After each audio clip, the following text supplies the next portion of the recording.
Hi there, I'm Alex Kidman from Fatback Tech with some brief day one thoughts on Apple's new iPad range. They've only just finished announcing them, so these are just top of the head thoughts. This is not hands-on stuff, just in case anyone wants to complain. So what's Apple done? Well, they've announced two new iPad models, the iPad Air 2 and the iPad Mini 3. The iPad Air 2 is largely an iterative kind of product. That is to say, they've improved the specifications, and you'd expect that, and it's a little bit thinner, and that's some interesting engineering. But beyond that, there's not a lot of surprises here.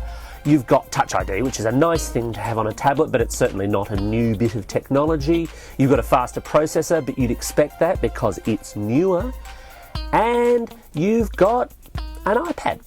The iPad is still a very nice device, but I'm not perhaps as wowed by the iPad Air 2 as I might be. Now, I'm an iPad Air owner, and I don't quite think that Apple's done a whole lot for anyone who does have last year's tablets to say, hey, upgrade. Yes, it's a little bit thinner, and that's some very nice engineering, no doubt, but I'm not entirely convinced that the thinness in and of itself adds a great practical value. It's a nice little talking point, but that's about it.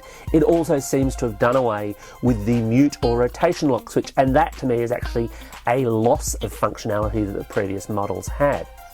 What about the iPad Mini 3? Well, there I've got to say I'm actually a little bit disappointed, and I should explain why. The Mini 3 seems like a nice enough tablet, and again, I do think that iPads are the tablets to buy. But last year's releases, the iPad Air and the Retina iPad, what Apple is now calling the iPad Mini 2, were basically the same internal hardware. You could get the smaller Mini if you like that form factor, you could get the larger Air. There were a few small differences, but performance-wise you didn't really pick those in actual use. That's not going to be the case this time round.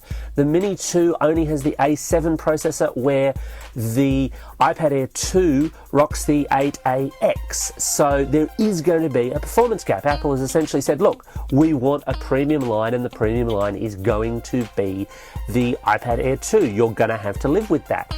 I think that's a bit disappointing. I think that's, while they've kept a lot of the older lines so there appears to be a larger range, there's more differentiation between those ranges, and that means that if you do want the fastest iPad, you've only got the one choice. It's a very Apple way of thinking about things.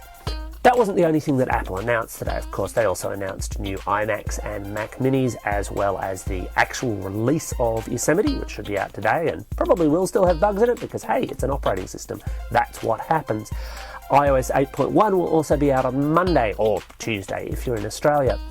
I'm keen to get my hands on these products to kind of see what they actually do, but off the top of my head, the thing that really leaps out to me is that this is a cycle in which Apple hasn't gone, here's some great new feature you've never thought of before. It's more, here's some features we've had in other products, and they're now available in these ones. They're not bad products per se, but that push to upgrade is perhaps a little reduced, especially when you consider Apple builds its stuff pretty well, and that means that first generation and second generation and iPad Air, there's lots of those already out there, still in pretty good nick, still running pretty well.